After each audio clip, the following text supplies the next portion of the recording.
Hi everybody, I just wanted to make a video for youth tonight because even though we can't meet together, it's a really good time for all of us to be able to still be able to dive into the Word and get to know God on a deeper relationship.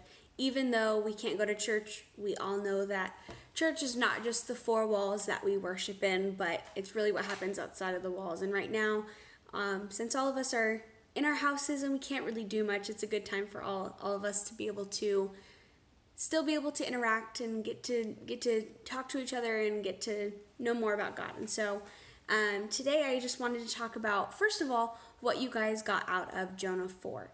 We did Jonah and the whale a couple weeks ago, and I said that the next time we met we would talk about what you guys got out of Jonah 4, but that might be a little while, so just comment down below or let me know what you got when you read out of Jonah 4 and finished up the rest of that book. But today we're going to go ahead and finish up the Old Testament. And we're going to go ahead and briefly touch on the rest of the books of the Old Testament, which are Micah, Nahum, Habakkuk, Zephaniah, Haggai, Zachariah, and Malachi, which will finish us out and lead us into the New Testament. But before the New Testament happened, there is 400 years of time in between the two testaments called the Intertestamental Period, or the 400 years of time, which we call the silent years. Before that, we see that 7 prophets, like I mentioned before, Micah through Malachi, they all kind of briefly lead up to what we call these silent years.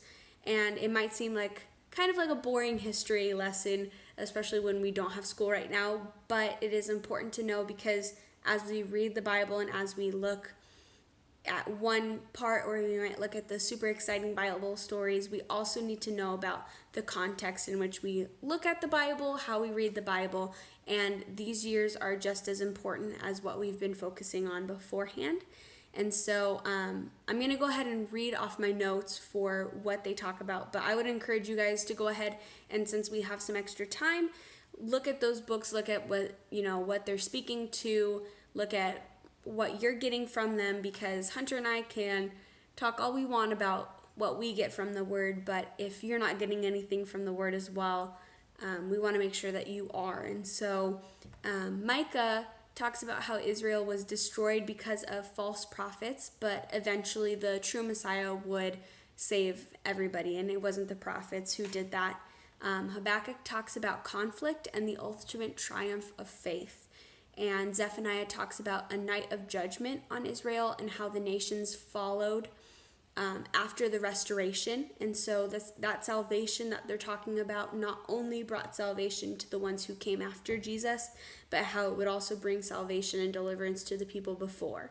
And so that's also super important to know. It's leading up to what's going to happen. And then Zachariah encourages the nation to serve faithfully God in a time that there was like distress, there was present distress, so that they would be able to look forward to the future that glorifies the Messiah's time. And so all of these prophets, all of these people are talking about this time that would come, and then all of a sudden everything goes quiet. And we have 400 years from around 420 BC to 37 BC is what they say is what those years are. And that might seem kind of boring, and right now when I was studying and when I was looking at this, I was thinking about how this is not actually a super exciting Bible story. This isn't how, Daniel was shut in the lion's den and, no lions killed him, or how Moses split the sea and they walked on through, or anything like that. But it is important to know, because what happens during these years sets up for Jesus to come. In the midst of these things were still happening, but we call it the silent years because nobody was hearing God speak. Nobody was seeing God move. And the important thing to know is that God was still moving during that time. He was setting the stage for Jesus to come.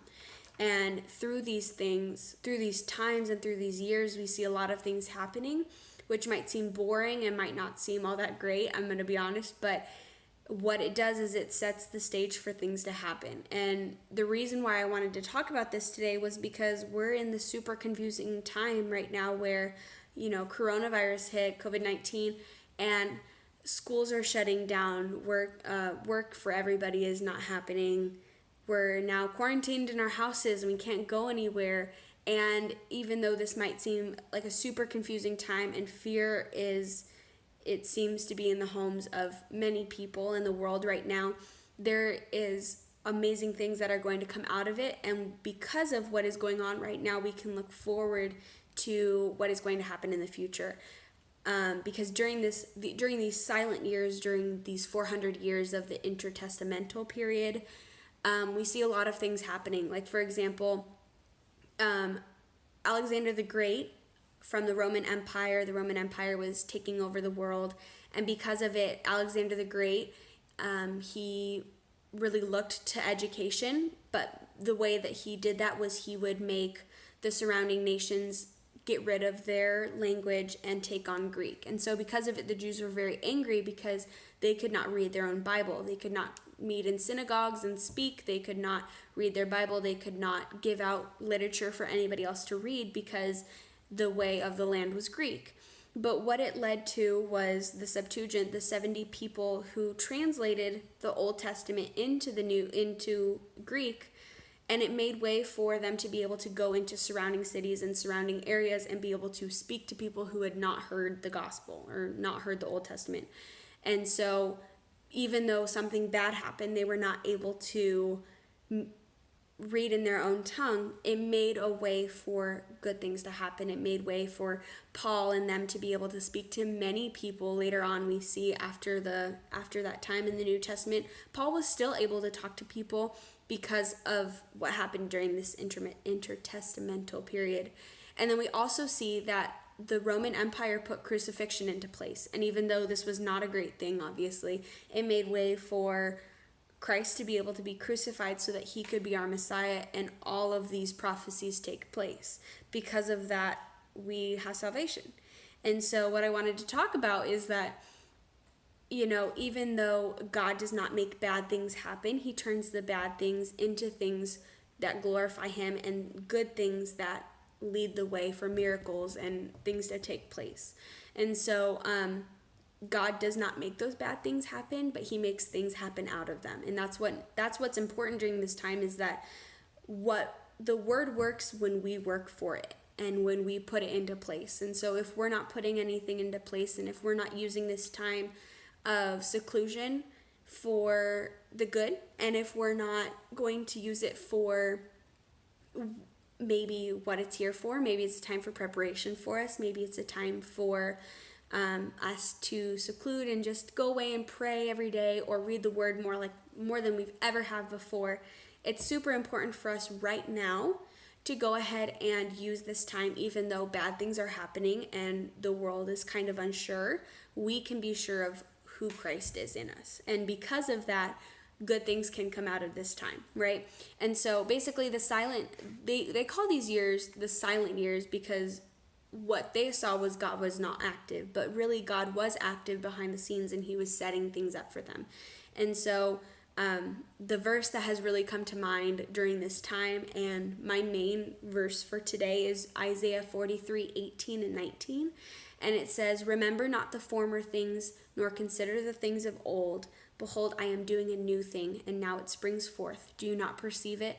I will make a way in the wilderness and rivers in the desert."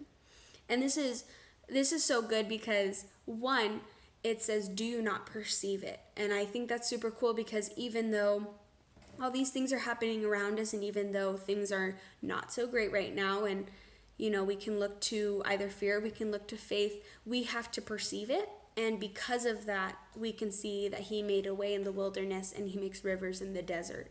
And even though it's super cheesy, I saw this little picture on Facebook, and it said, COVID-19 is just an acronym for Christ over viruses and infectious diseases, Joshua 1:9. And that says, "Have I not commanded you? Be strong and courageous. Do not be terrified or dismayed, for the Lord your God is with you wherever you go." And even though it's cheesy, it's so true, because around us fear is everywhere. Fear of the unknown, fear of the future, fear of what is happening to us right now.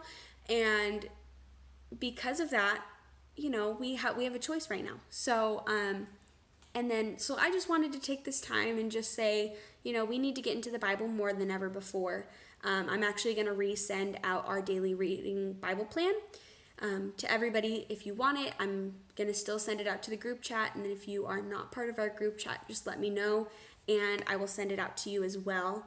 And then in addition, I just want all of us to be able to pray more than ever before. There's a time for us to be praying for our future. There's a time for us to be praying for our president and those in authority over us. There's time for us to be praying for healing for those who do have it. And I think that it's important not just to pray for ourselves, because during this time, things are unsure, obviously, and we want to know for ourselves what's going on. But also, we need to be praying for the things that need to be happening right now, because we don't know what is going to happen. We don't know what miraculous things God is going to bring out of this time of preparation and this time of seclusion for us. But it's not a time of isolation, and that's what's super cool about this whole live stream thing that we've started doing with everything that's going on, is just to know that even though we can't meet as the physical body in the church, the interaction, the prayer requests, the community that surrounds us right now is so important, and I'm just super encouraged by it. So even though this was not a super exciting Bible story or anything for us to make a VeggieTales out of or anything, it was super good, and I wanted to make sure to touch on it before we went into anything else. And as Easter's coming up and all this, it's actually perfect timing for Jesus to come on stage and us to talk about the resurrection and all that. But this is just as important, and it's perfect for this time. And so Hunter and I just really want to make sure that we are here for you. Whether we can, if you need anything, please tell us. But we want to make sure that we are still a family and we are still able to meet and talk to each other. So make sure you comment down below what you got out of Jonah 4. And then your homework for this week is, out of the 7 prophets of the Old Testament that we briefly touched on, read one of those. Most of them are 4 or 6 chapters. Read one of those books and let us know what you got out of it, because they're good and I want you guys to be able to read them. So thank you so much, and see you next time.